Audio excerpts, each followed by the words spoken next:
എനിക്കെങ്ങനെ പറഞ്ഞു തുടങ്ങണമെന്നറിയില്ല. അച്ഛനും അമ്മയ്ക്കും ഞാനൊറ്റ മോളായിരുന്നു. ഞങ്ങൾക്ക് പറയത്തക്ക സാമ്പത്തികമൊന്നുമില്ലായിരുന്നു. അച്ഛന് കൂലിപ്പണി, കിട്ടുന്ന പൈസ മൊത്തം കുടിച്ചു തീർക്കും. കുടിച്ചിട്ട് വന്ന അമ്മയെ പൊതിരെ തള്ളും. ഇടയ്ക്കൊക്കെ എനിക്കും കിട്ടാറുണ്ട്. എനിക്ക് 6 വയസ്സുള്ളപ്പോൾ എൻ്റെ അമ്മ ബാമയൊന്ന് പറഞ്ഞു നിർത്തി. അമ്മയ്ക്കെന്ത് പറ്റി? വിനുവിനറിയാനുള്ള ആകാംക്ഷ കൂടി. ഞാനന്ന് 1ാം ക്ലാസ്സിലായിരുന്നു. ക്ലാസ് പഠിച്ചുകൊണ്ടിരുന്നപ്പോൾ പെട്ടെന്ന് കുറച്ച് പേര് ക്ലാസ്സിൽ വന്ന് ടീച്ചറിനോട് എന്തോ പറഞ്ഞു. പെട്ടെന്ന് ടീച്ചർ എൻ്റെ അടുത്തേക്ക് വന്നു. വന്നവരുടെ കൂടെ എന്നെ പറഞ്ഞു വിട്ടു കൂടെ ടീച്ചറും വന്നുകൊണ്ട് പോകുമ്പോൾ എന്തിനാണെന്നോ എവിടെയാണെന്നോ എന്നോട് പറഞ്ഞില്ല. വീട്ടിലേക്കുള്ള വഴി കണ്ടപ്പോൾ എനിക്ക് മനസ്സിലായി എല്ലാവരും എൻ്റെ വീട്ടിലേക്കാണെന്ന്. വീടിന് ചുറ്റും ആൾക്കൂട്ടം കണ്ടെന്താണെന്ന് അറിയാൻ ഞാൻ ടീച്ചറുടെ മുഖത്തേക്ക് നോക്കി. അപ്പോൾ അവരെന്നെ ചേർത്ത് പിടിച്ചു. ആ ടീച്ചറിൻ്റെ കണ്ണുകൾ നിറഞ്ഞൊഴുകിക്കൊണ്ടിരുന്നു. ടീച്ചർ എന്തിനാ കരയുന്നത്? ഞാൻ ടീച്ചറിനോട് ചോദിച്ചു. മോളിൻ്റെ കൂടെ വരുന്നോ എൻ്റെ വീട്ടിലേക്ക്? അയ്യോ, ഞാൻ വന്ന എൻ്റെ അമ്മ തനിച്ചാവില്ലേ? അച്ഛൻ എപ്പോഴും അമ്മയെ അടിക്കും, അപ്പോൾ കരയും. അപ്പോൾ ഈ മോള് കൂടെ ഇല്ലെങ്കിൽ അമ്മയ്ക്ക് സങ്കടമാവില്ലേ? ടീച്ചറിൻ്റെ വീട്ടിലെന്തിനാ ഇത്രയും ആളുകൾ? ഞാൻ സംശയത്തോടെ അവരോട് ചോദിച്ചു. അപ്പോഴേക്കൂടെ പോലീസുകാരും അച്ഛനെ വിലങ്ങ് വെച്ച് കൊണ്ടുവരുന്നതാണ് കണ്ടത്.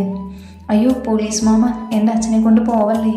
ഈ മോളും മോളുടെ അമ്മയും ഒറ്റയ്ക്കാവും. ഞാൻ പോലീസുകാരോട് കരഞ്ഞു പറഞ്ഞു.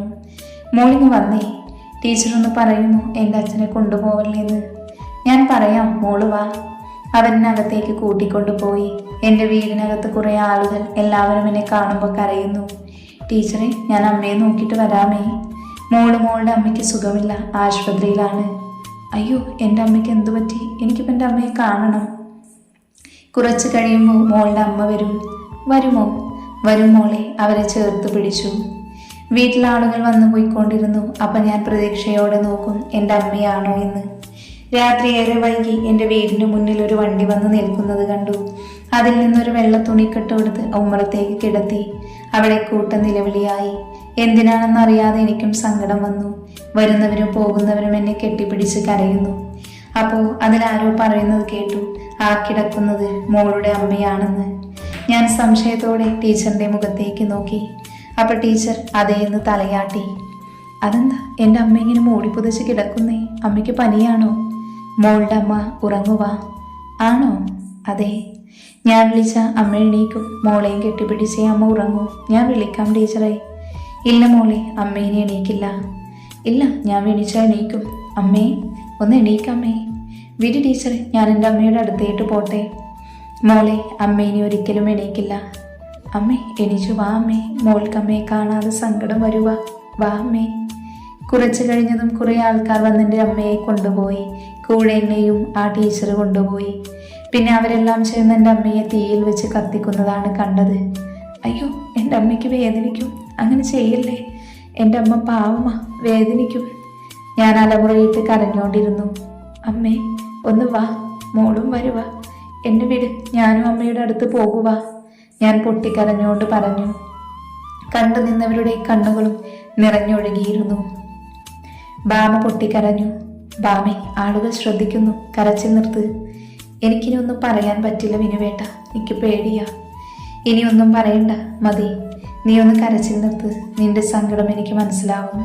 ബാമ കണ്ണുകൾ തുടച്ചു. വാ, നമുക്ക് കുറച്ച് നടന്നിട്ട് വരാം. വിനുവിന് എങ്ങനെയെങ്കിലും അവളുടെ ഇപ്പോഴത്തെ അവസ്ഥ ഒന്ന് മാറ്റിയെടുക്കണമെന്നായിരുന്നു ചിന്ത. ആ കായൽ വരമ്പിൽ കൂടി അവർ നടന്നു. ബാമ വിനുവിൽ നിന്ന് കുറച്ച് അകലം പാലിച്ചാണ് നടന്നത്. എൻ്റെ അമ്മാവൻ്റെ മകളായിരുന്നു ഗംഗ. വിനു പറഞ്ഞു തുടങ്ങി. നിന്നെ പോലെ തന്നെ ഒരു പാവമായിരുന്നു അവൾ.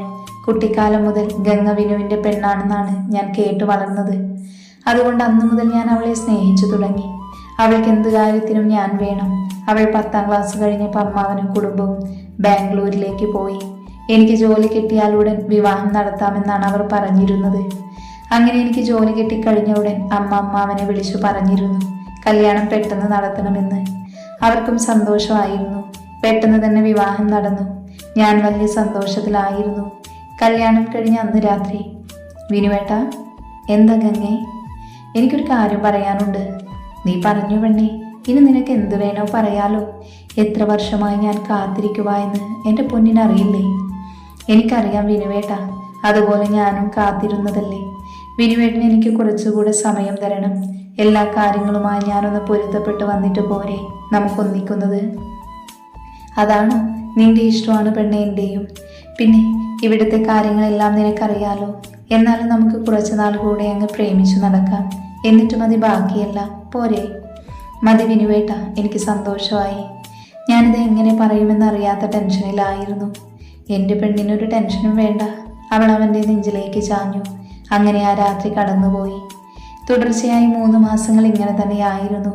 ഞാൻ കരുതി അവൾക്ക് എല്ലാത്തിനും പേടിയാണെന്ന്. അതുകൊണ്ട് ഞാനും അവളെ നിർബന്ധിച്ചില്ല. 3 മാസം കഴിഞ്ഞപ്പോൾ പെട്ടെന്ന് അമ്മാവന് സുഖമില്ല എന്ന് ബാംഗ്ലൂരിൽ നിന്ന് ഫോൺ വന്നു. ഞാൻ അവളെയും കൊണ്ട് ബാംഗ്ലൂരിലേക്ക് പോയി. 2 ദിവസം ഞാൻ അവളുടെ കൂടെ അവിടെ നിന്നതിനു ശേഷം അവളെ വീട്ടിലാക്കി തിരികെ പോന്നു. തിരികെ വരാൻ വിളിക്കുമ്പോൾ അവൾ പറയും കുറച്ച് ദിവസം കൂടെ അവിടെ നിന്നിട്ട് വരാമെന്ന്. അങ്ങനെ ഓരോ ഒഴിവ് കഴിവ് പറയാൻ തുടങ്ങി.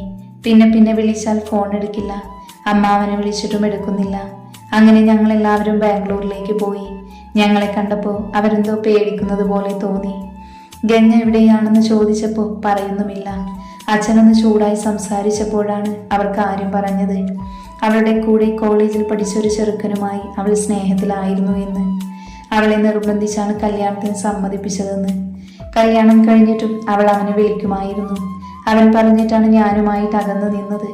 അവിടെ ചെന്നപ്പോൾ അവൾ അവൻ്റെ കൂടെ ഇറങ്ങിപ്പോയി. അമ്മാവനും അമ്മായും പേടിച്ചിട്ടാണെന്ന് പറയാതിരുന്നത്. ആകെ തകർന്നാണ് ഞാൻ നാട്ടിൽ വന്നത്.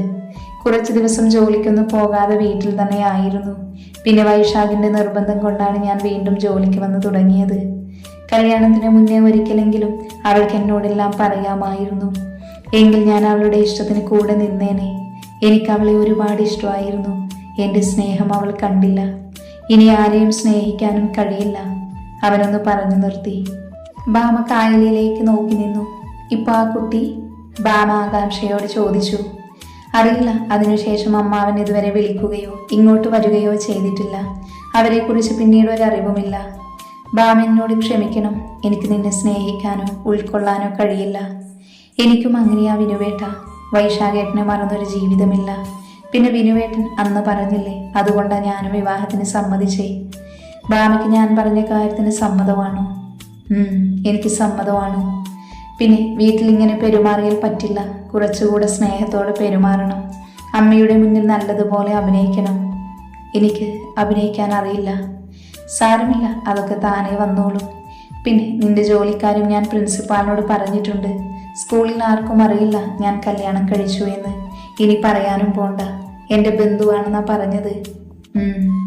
ഒരുപാട് നേരമായി. നമുക്ക് പോയാലോ? പോകാം. തിരികെ പോകുമ്പോൾ ഒരു റെസ്റ്റോറൻറ്റിൽ കയറി ആഹാരം കഴിച്ചിട്ടാണ് അവർ വീട്ടിൽ ചെന്നത്. അകത്ത് കയറിയപ്പോൾ തന്നെ കണ്ടു അച്ഛനും അമ്മയും ഇരുന്ന് TV കാണുന്നത്.